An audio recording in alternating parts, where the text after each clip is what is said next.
এই মুহূর্তে ঢাকা বিশ্ববিদ্যালয় এলাকা থেকে সরাসরি যোগ দিচ্ছেন সহকর্মী রফিকুল ইসলাম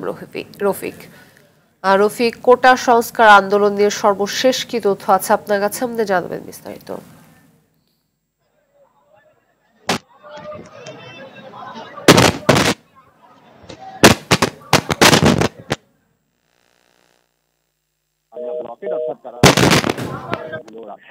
অবরোধ করবেন এবং সড়ক এবং রেলপথ অবরোধের একটি কর্মসূচি ছিল, কিন্তু বৃষ্টির কারণে আসলে ঠিক সময়ে শুরু হয়নি।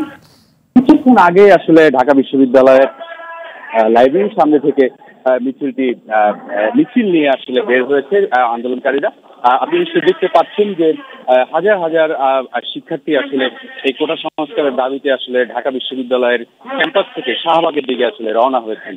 তারা বিভিন্ন স্লোগান দিচ্ছেন। আমি আন্দোলনকারীদের সঙ্গে কথা বলেছি। আসলে তারা আসলে যেটি বলতে চাচ্ছেন সেটি হচ্ছে আদালতের স্থগিতাদেশ বা যেটি বলা হয়েছে আসলে তারা মানতে রাজি নয়। তারা চাচ্ছেন আসলে সংসদে এই কোটার বাতিলের একটি আইন করা হোক এবং একটি স্থায়ী সমাধানের কথা তারা বলছেন।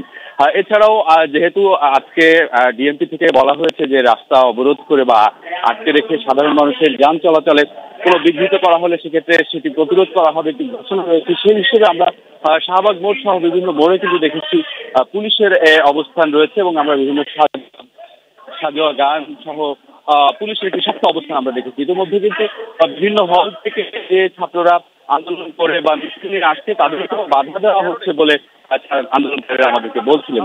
তো সেদিকে আসলে বলতে চাই যে এখন এই মুহূর্তে ঢাকা বিশ্ববিদ্যালয়ের ক্যাম্পাস ঘুরে এই আন্দোলনকারীরা শাহবাগের উদ্দেশ্যে যাচ্ছেন। এবং একটি বিষয় জানিয়ে রাখি, ঢাকার আজকের যে আন্দোলন বা কর্মসূচি জানানো হয়েছে শুধুমাত্র শাহবাগ কেন্দ্রিক। আমরা গতকাল দেখেছি শাহবাগ, বাংলা মোটর, ফার্মগেট সব জায়গায় কিন্তু অবরোধ করা হয়েছিল, কিন্তু আজকে শুধু শাহবাগে তারা কর্মসূচি পালন করবেন বলে আমাদেরকে জানিয়েছেন। তো সব মিলে এখানকার থেকে সবশেষ অবস্থা। ধন্যবাদ।